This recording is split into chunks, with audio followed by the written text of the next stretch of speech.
Okay, so in this video, we're going to continue working with the client-side Webpart, but actually we're going to bring in external libraries. So what I'm going to do here, right here in my command prompt, I'm going to just go ahead and create a Webpart.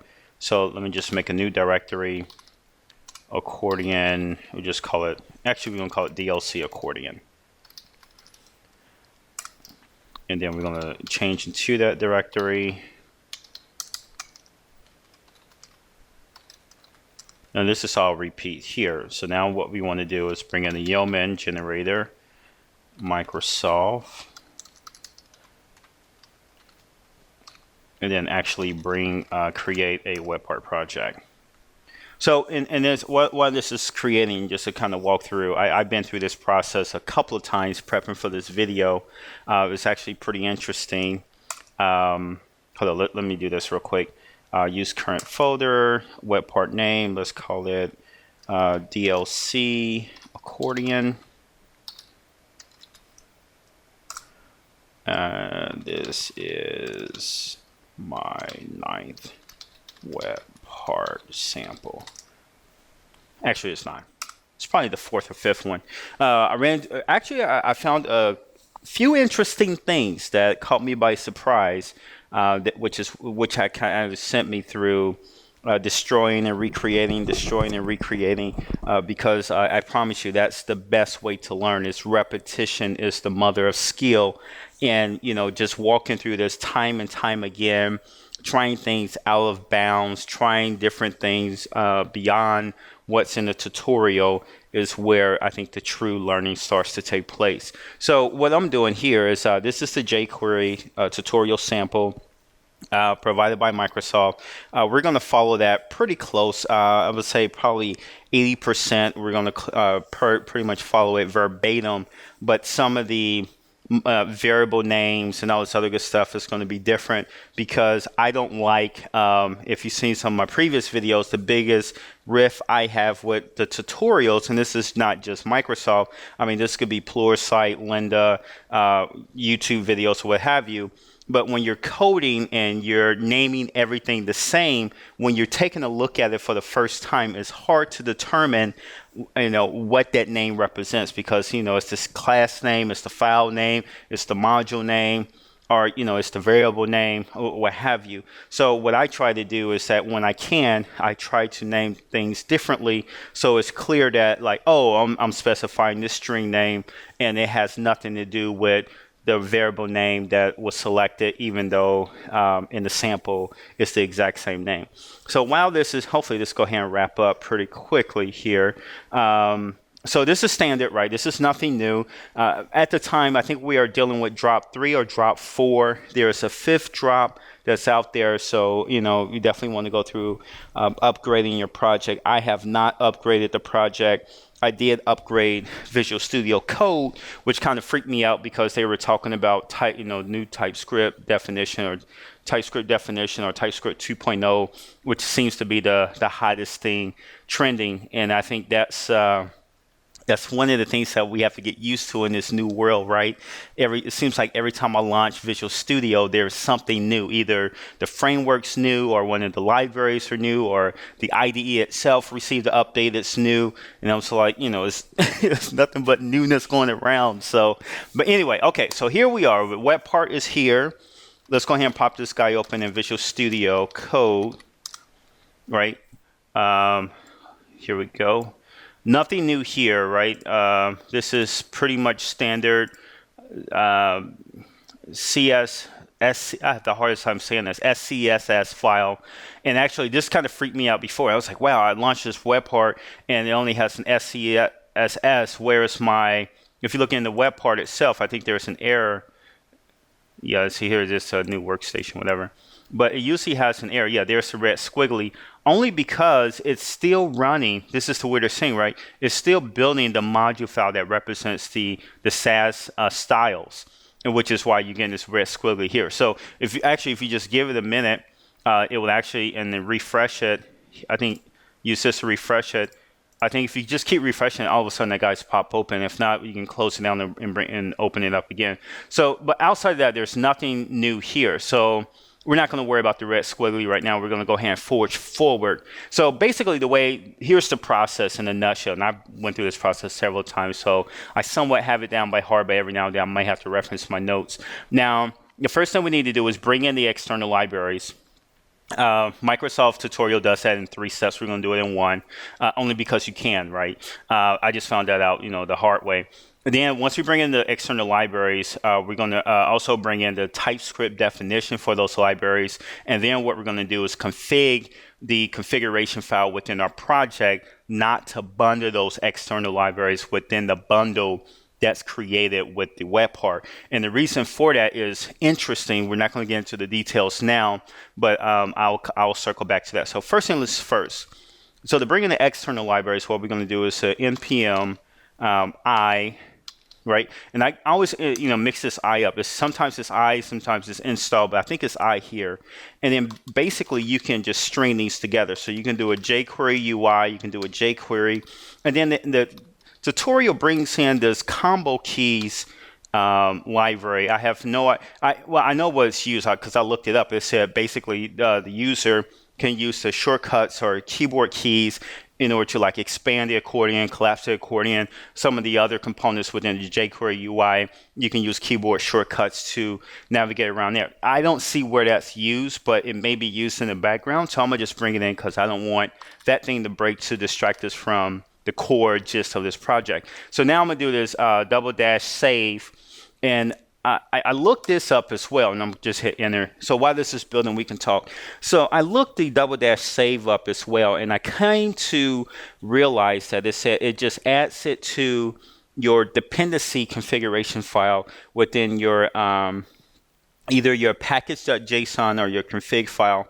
Oh wow, that came back pretty quick. So so I'm not 100% on why we need to save. I just assumed it was because we were doing a local reference versus an external CDN reference for all of these jQueries and combo key libraries. So I just added. Okay, so now that's there. So now what you want to do, because I've been through this process, you want to go ahead and install TypeScript definitions if you do not have it.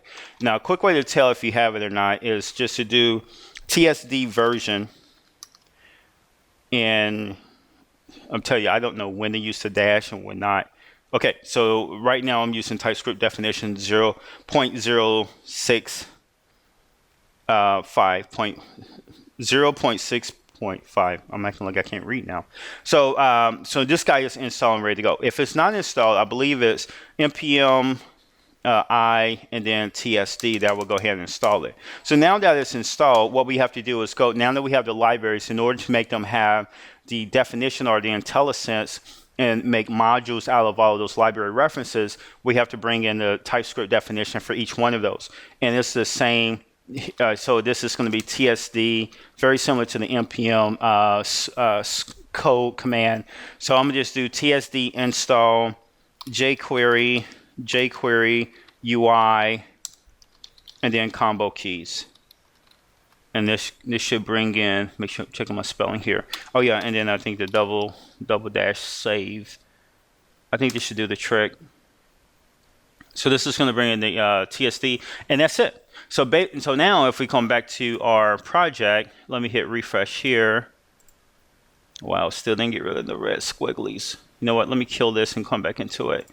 Let me just do a code space period. Okay. All right, I still didn't get my SAS module file. Okay. Anyway, so if you look under typing, so just kind of getting familiar with how this thing works. If you look under typings, you will see this is where the definitions are stored for jQuery UI and the combo keys, right? And then if you look under the node module, this is where the actual library is stored. And this is important because as we navigate to this, once I make it to the J's, I'm going to have to make a reference to this file in order to add it to my config and tell it not to bundle those external libraries. So let's go ahead and do that now. So the config file that you want to use, let me go ahead and collapse all of this. After a while, this becomes kind of a bear to navigate. But okay, so once you collapse this, and then if you go into config folder and then config.js, Let me expand this out a little bit. And actually, let me zoom in because I do these videos at, oh, is it Control Plus? Yeah, I do these videos at high definition, so I know if you're looking on mobile, it's kind of a bear to take a look at. Okay, that's too big.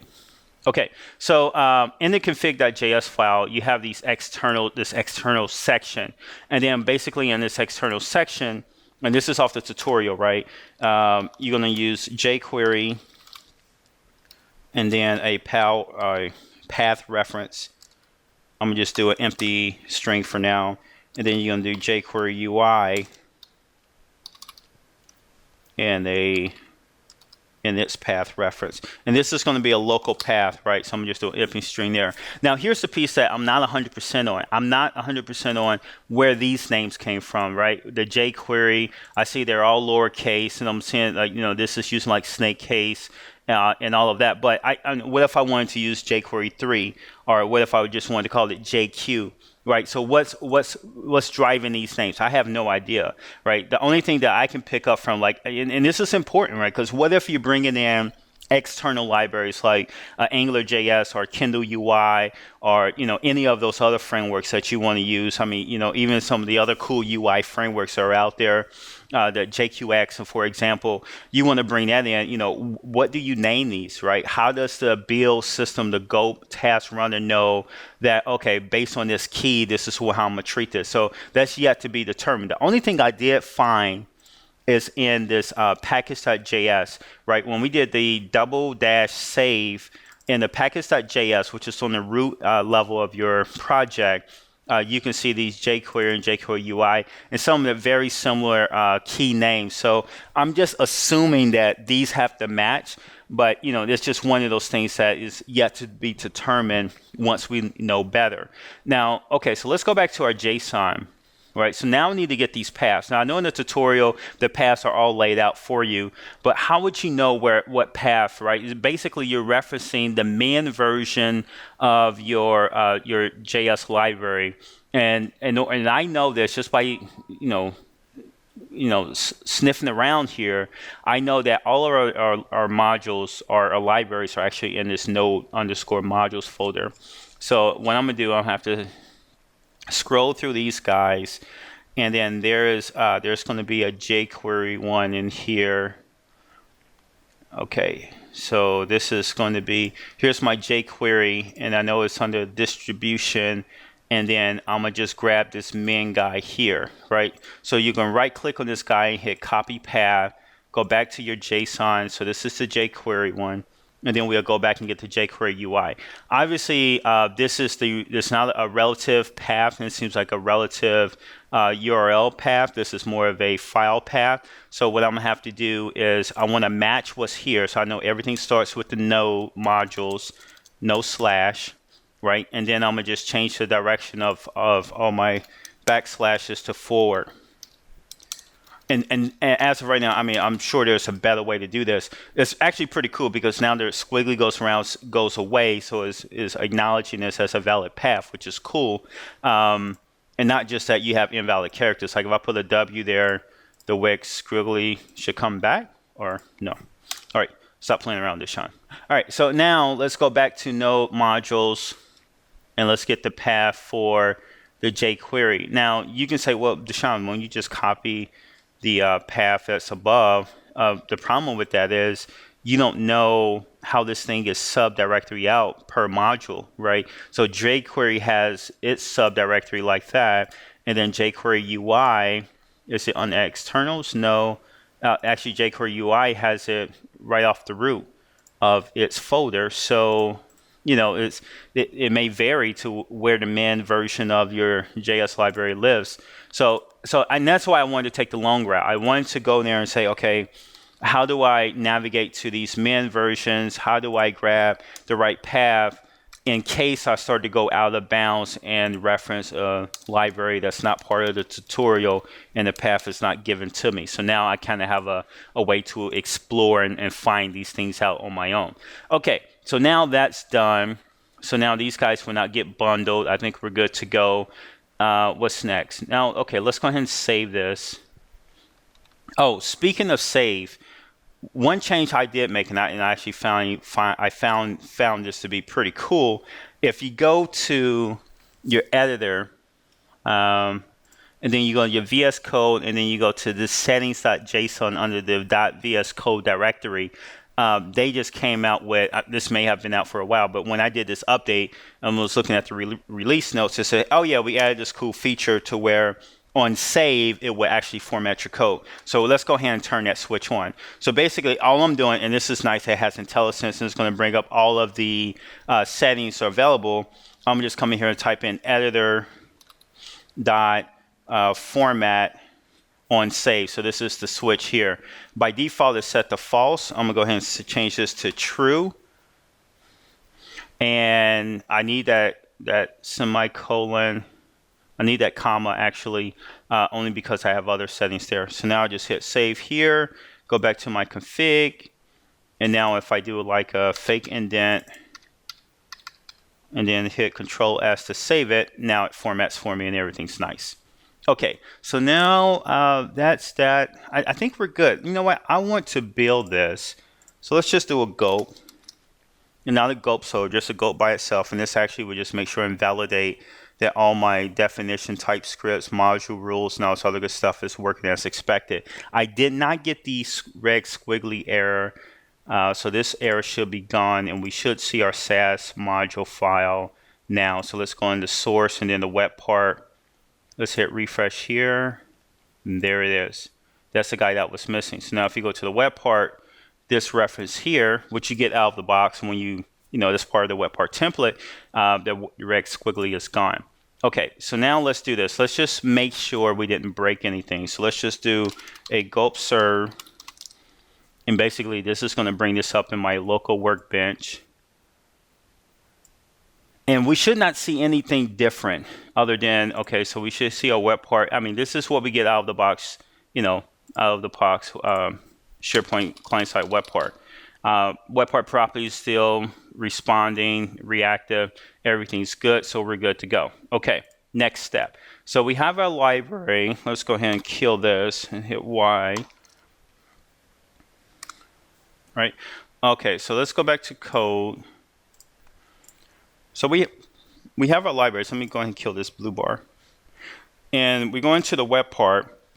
And basically what we want to do is start bringing in our references to the libraries that we want to use. Now this is where things get a little bit interesting, right? So to bring in an external module, right, that's referenced within this project, we're just going to do and this is the jQuery one. So we're going to do a star as, and then this is I'm going to just use JQ as my, local variable name to represent jQuery. And then we're going to do from, and then we're just going to type in jQuery. Confusing, right? Again, I don't know where these names are coming from. Like, so if I bring in AngularJS, I wouldn't know what to put here because I'm not doing a path reference to where these modules live, right? So I sniffed through, I saw a file where I thought it was defined, maybe like in the TypeScript definition file. I assume that's where it's defined, so I don't know. But here's another one. So now to bring in jQuery UI, you just do this reference here. And the reasoning for that was that they said jQuery UI is just a plugin to jQuery, so you don't bring it in as an import type dilly. Again, I don't know, right? I don't know. It doesn't, it just seems like, sometimes you do this, sometimes you do that with no really concrete reason on why, right? If I'm bringing in AngularJS and I have other modules or third-party modules I want to use that are clearly defined as Angular modules, how do I bring those in? Do I bring those in as required, or do I import them in like I'm doing the other libraries? No idea. So, this is one of those things. I'm just going with the flow. And then once you start going out of the bounds, I guess we'll figure it out. The next thing we want to do is bring in the HTML. So this tutorial is interesting because they're separating, not really separating, not in a way that I would like to see it separated, but they're moving the HTML to a separate file, right, a separate module, and then we're going to bring it in, import it in here within our Webpart module. So let's go ahead and do that here. And I'm not going to copy and paste the HTML that they have. We're actually going to create our own on the fly. So let's just do a new file. And it seems like there's a naming convention to name everything according to your Webpart. And I'm going to just throw in html.ts, right? And then in here, I remember the syntax as being export default class. And I'm going to just give this a class. Let's call this DLC accordion HTML, right? And then just open brackets, very similar to how we define classes in C#. And then I'm going to do a public member. So public static, and I'm going to call this guy inner HTML. And then I'm going to type it as a string. And I'm going to set that equal to a empty string. Now, here's one thing that I found that I found very interesting. Before I was using the single quote, right? And then I started to type out my HTML. And the cool thing about it, in the tutorial, they had this clear line separation, and then they just typed in their HTML similar to this without doing the, the string repeater concatenation, right? Where, you just do like a string then a plus sign. They really just kind of concatenate all the different string bits together, and with the understanding that there will be, stored into this single string variable. Now, I was doing this with a single quote, but this is not a single quote. This is actually an apostrophe. Is that right? I don't know if that's anyway, it's the key that's right under your escape key, under the tilde, right? So once you use that, now you can do free range. So now you can have this guy really on any line. You do not have to concatenate, and then everything just kind of flows. You still don't get the indentation as if this was raw HTML, to where the IDE can kind of kick in and close text for you and indent as you're nesting and all this other good stuff.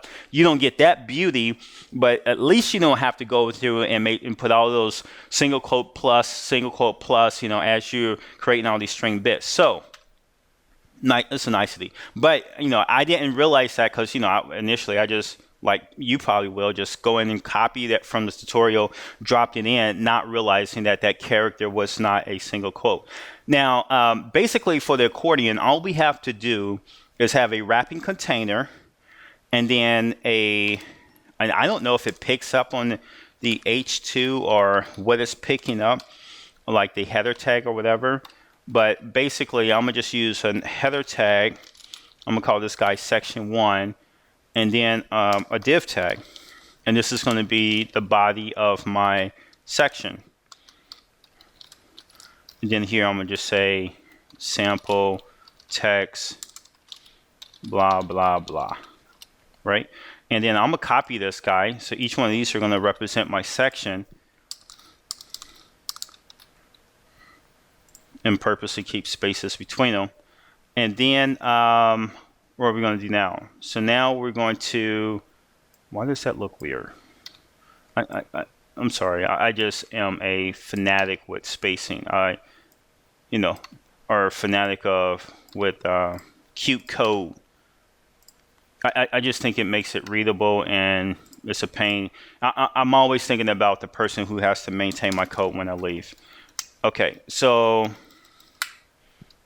now there's my sections, and the only thing we have to do is, when we do the accordion, and this is really just jQuery selector, is just make this container identifiable, and let's call this accordion container, right, hyphen container, and then there. So that's my selector. So if I want to make this whole container an accordion, and it seems like the accordion jQuery UI plugin will understand H2 and divs and make those different sections or elements within the accordion. This is all it was needed. Okay, so let's go ahead and save this guy all. Now let's go back to our Webpart. Okay, so let's here in the Webpart, let's go ahead and import this HTML. And basically, what we're just going to do, import. I'm going to assign this to a local variable. Bring it in. Wait, is it import from single quotes, and then the path to that module file, our dlc accordion.html,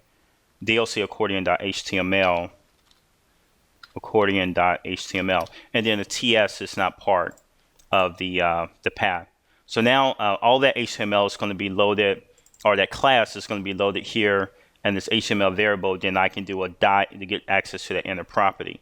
So basically, all we want to do is take that accordion HTML, or the HTML we have geared for the accordion, and set it to the local DOM here in the render method. So I'm going to comment the out of the box one, or the template one, and then just do a this dot DOM element dot inner HTML, set that to our guy inner HTML, okay, and save it off. So the and then, oh yeah, code formatting is working out great. Okay, so now let's go to, let's go ahead and launch this up in Gulp. So let's do a Gulp serve. And basically, we should not see anything as far, we're not using the jQuery stuff yet. We're not using the jQuery UI plugin either. Basically, all we're doing is just bringing in that HTML from that external file. Okay, so unable to load script resource. Now we're getting the spinner. So, oh, here's the surprise. I ran into this. I'm so glad that I was able to recreate this by accident. So basically, this error here, if you look at this, it seems as if the jQuery is not loading because it can't find it here, which just seems like a CDN type reference. And when you do an inspect, take a look at your timeline, I'm sorry, your network, hit refresh, so your network gets loaded. You can see this jQuery, and now I have this filtered by JS, so it's only showing me the JavaScript request. You can notice that this JavaScript file is, or the jQuery is trying to be referenced by this softnet JQ reference. Now here's the kicker, and I'm really glad that this we ran into this error. I found this out, that when I set jQuery local to this variable here with this import, if I do not use that variable, it doesn't import the jQuery library, which is cool and confusing, but way cool, right? Because it's like on demand. It's like, well, you importing this library, but I don't see a reference to where you're using the local variable, so I'm not going to bring it in as a module. I mean, I've never heard of that, but that's way cool. The error's coming in with this guy here, because I'm using the jQuery UI, and it's expecting the jQuery library, but the jQuery library wasn't brought in. So if I comment out the required jQuery UI, this guy loads up, no problem. We're good to rock and roll.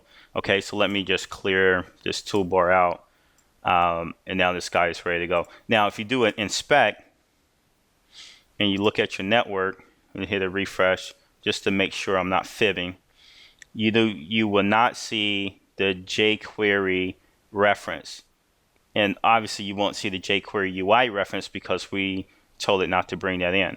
But there's no jQuery reference. But then as soon as I start to use that variable and you hit refresh, it brings in the library.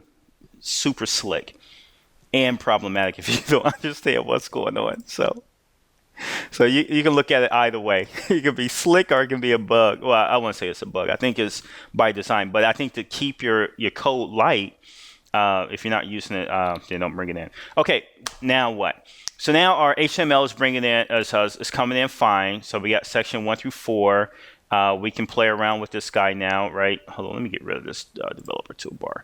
So you come in and play around with this guy. You go into HTML, like if we want to add a section 5, I'm just doing copy and paste, swap out the 445, right? Save this off, get my live reload, boom, section 5, we're ready to rock and roll. Okay, so now what we need to do, we need to accordionize, if that's the term, that HTML.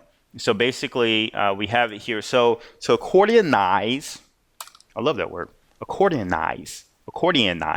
We're going to do jQuery selector, right? And we're going to do this DS DOM element, right? And then children. I'm just typing this by memory. I have no idea what all of this is doing. So basically, it's doing a plain jQuery. I'm not a jQuery person. I'm an AngularJS person. So I don't use a lot of jQuery in my short lifespan of JavaScript development, converting over from a SharePoint dude. SharePoint C# do. So basically, this is my selector. It says, okay, for this element, which is dynamic for this web part, right? We don't know what it is, but that can be an ID, it could be a GUID, it can be whatever. So it's going to be dynamic. Look at its children from the HTML that gets spit out. Find this selector, and this is the same with the CSS notation, right? You can do dot or hash. So accordion, and we name that hyphen container. We define this, right? And then just do a dot accordion. Now, and then I'm gonna just set this as an empty constructor or initializer. Now, this guy is what we set here, right? Based on here. So that has to match that. And if it's a class, like if I change this to an ID, it'll be a hash because it's a class, it's dot. Same CSS notation, right? The dot accordion, this is what's coming in because of this guy here, which we commented out. So we have to bring this in now. Now that we're using, too much. Now that we're using JQ or jQuery, right? And this should, we should have an accordion now. Oh, there's one last thing we should do. Let's see what happens here. All right, so we should, okay, we have an accordion, right? But, you know, you don't have the icons and all this other good stuff. And that's the piece that we forgot. We forgot to bring in the because we're in this together. We forgot to bring in the loader. So you have to do this. And here's another thing, right? I want to make sure that this stuff is discoverable. But a lot of this stuff is just coming in like, oh, okay, yeah, let's use that because it's part of the tutorial. Now this loader, okay, I gotta look at my notes because I don't remember the exact syntax. This loader is going to come from Microsoft, from the Microsoft directory, right? And basically, there's a loader library, Microsoft / and I'm copying, pasting in my window here. Bear with me. Microsoft loader. So this is the library. And basically what this is going to do, this is going to give you a library that allows you to load in CSS. Now you have to do this loader in your constructor within your Webpart class, right? So you do this loader here, dot, and then you have all these other options. You can do an external script file, or you can do it, in our case, a CSS file. Not sure about manifest and all this other good stuff. I'm sure if you had some trickery going on where you had multiple manifests and modules, and then things were kind of, you know, componentized and, you know, stacking on top of each other, that's where you may or may not use it. I have no idea. But anyway, this is where you have to bring in the CSS for the jQuery UI. So we're going to do this load CSS, and this is just going to be a file path, and this is going to be external, right? And I think that's why you bring it in here. So if you want to, I wonder if you would use this as well if you were bringing in, like if we were going to load in jQuery from like a CDN hosted by jQuery.com or Google or Amazon or whatever the case may be. Interesting. We'll find that out. So load.css. Now to get the jQuery thing, what I'm going to do is jQuery CDN. Just do a Google search on that. This is going to bring CDN, and click on the jQuery UI, and basically all it's under the theme section, and this is going to be the theme for the different UI components, right? Let's check out this South Street, and here's the theme name. So smoothness is what they're using. Smoothness is what they're using in the tutorial. I'm gonna try South Street. Grab that URL, and then come in and drop this URL here to the CSS file. Now they whack off the HTTP, which is smart, right? Because you don't know if this web part, well, we know that this web part will always be ran under the context of HTTPS. But once they get the SharePoint framework down to on-prem and SharePoint 2016 server, you may or may not be running that on 443 or port 80. So if it's port 80, you don't have to do a switch or say, oh, if it's HTTPS, do this URL. If it's HTTP, do this URL. This double whack in front of without the HTTP component will allow it to dynamically select the right one. So that's going to be our thing. Let's hit save there. Let's see what happens. Let's go back to our guy. And there you have it. So now, you know, there's a nice green theme there popping off. So we're good to go. So now another thing you can do is that you can set up, there's a couple of things I didn't like about to the tutorial. Now, because we have this accordion container there, most of my changes, and this is why I like Angular, and I was trying to figure this out in jQuery, but I think I found it. So anywhere that they see this class container, accordion container, it's going to take that HTML, convert it to an accordion. So we can just stack these, right? Just for the sake of video. This is starting to get very long here. Let's just paste this guy, accordion that, and then we're going to just put all these as A's, right? So I should get 2 accordions just by changing the HTML, which is a very good maintainable piece of code, right? And if I wanted to do a space there, obviously I can do a space there. But now I have my sections, and then I have my A sections. So now we're good to go. Now, what if I wanted to nest it? Well, the same should be true, right? I should be able to take this chunk, and I'm purposely grabbing a container that's not complete. Remind me to put that div there. This is why I hate inline HTML, I swear. So this div here, and watch I shoot myself in the foot because I can't keep track of all my divs. All right, so this div here should give me, let's just do this. Where are we at? A2. So this should be a subsection of A2. So we're going to do this A2-1 .2, and then just for kicks, because I like working in threes, .3. Okay, and then we save this all. So now we go back here and get a refresh. And where are we at? We were in A2. So I have my A2, but it's not nested, right? Did I screw that div up? It's not nested and it's not accordionized, right? And the problem is, how come it's not nested though? Oh, you should be inside this div. Oh, I see. Okay. See, if I had my HTML editor, I would have been able to see that. All right. So I should at least get it nested, but I expect it not to be accordionized. I'm telling you, that's a word. That's a Deshaun Clark word. Okay. So now if I go to A2, say my top level. Okay. So now it's nested. I'm under the right section. I'm not accordionized. And the reason why I'm not accordionized is because when I go to the Webpart, this guy here, this selector, is only for children. So that's first level. I had to Google it. So, but this should be more like a fine, right? Maybe not. I don't know. Fine may be the worst. You're right. You don't want it searching all the HTML and all the nested. Maybe if you want to be first level only. But that's why this will only work on the first level. So now if I go back, this guy's already refreshed. And then now I'm going to A2, and now I have my sub accordion, right? Now, if you look up the accordion component, it has, and that's the thing. Like if you're dealing with something more complex, like a calendar, where a calendar control where there's a ton of plugins. Like if it's a calendar control where there's a ton of options. Right, you want the ability to change that separately.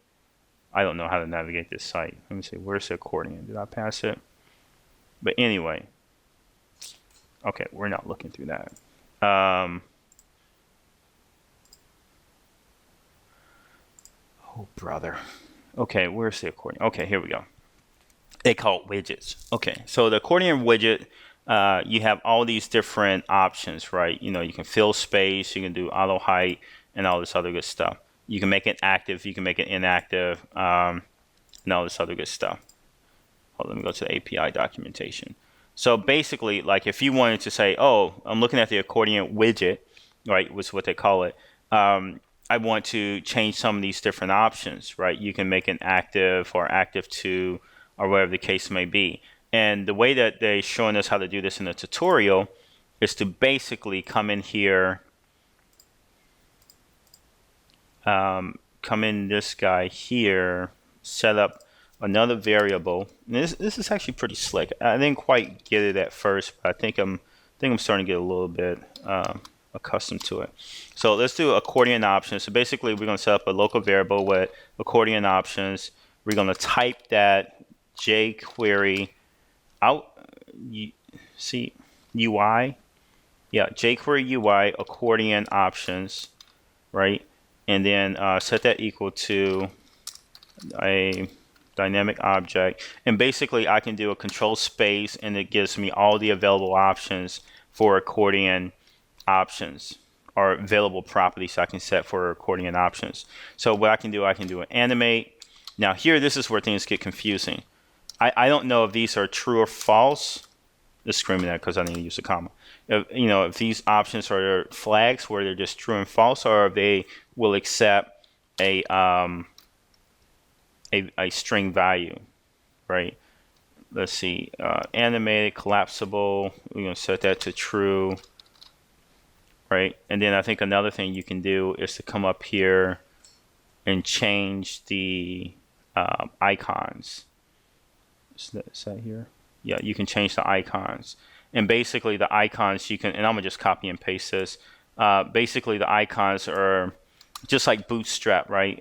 There is a library of all the different icons, and then based on that class name or CSS class name, you can specify that. So here we're going to have an active header icon, and then once that header is active, meaning that it's open, we're going to have like we're going to change the icon based off of that. So we can come in here and set those options. Let me find this guy, right? And this is going to come in as a, yep. And then we save it. I love that reformat on save. That's actually pretty cool. All right, so now you can see the different arrows. I don't know if that was there before or not. Honestly, I didn't pay attention. Right, so now there you go. So now we can come in here, and we're not going to do it in this video, but what I want to do in the next video is just go out and expand this out, right? So in the previous videos, we did a show me all the lists for this particular site. We specify that site by URL. So what I want to do is like, okay, now let's list each one of those lists into their own section, maybe the description and list count. Within that section, the section title is the net title of the list, and this is probably like the details, a description and count, and then just kind of have that loaded there. And you can also have, maybe in the Webpart property to specify how many lists you should come back, so you're not dealing with this vertical scroll. Okay, so maybe we'll take a look at that as next. But basically, that's how you bring in an external library. This example used jQuery and jQueryUI, as well as a CSS. So I think it covers some big chunks on what some of the most common development components will be. I'm still not happy with that HTML in a string variable. We just don't roll like that. So I like HTML and playing HTML and just load it out. So there's this other one called JQX or JQF. I'm gonna take a look at that. I saw that in another example, so maybe that's the missing component. But either way, so let's definitely leave me some comments on what your thoughts are, any questions that you run into, any issues that you run into.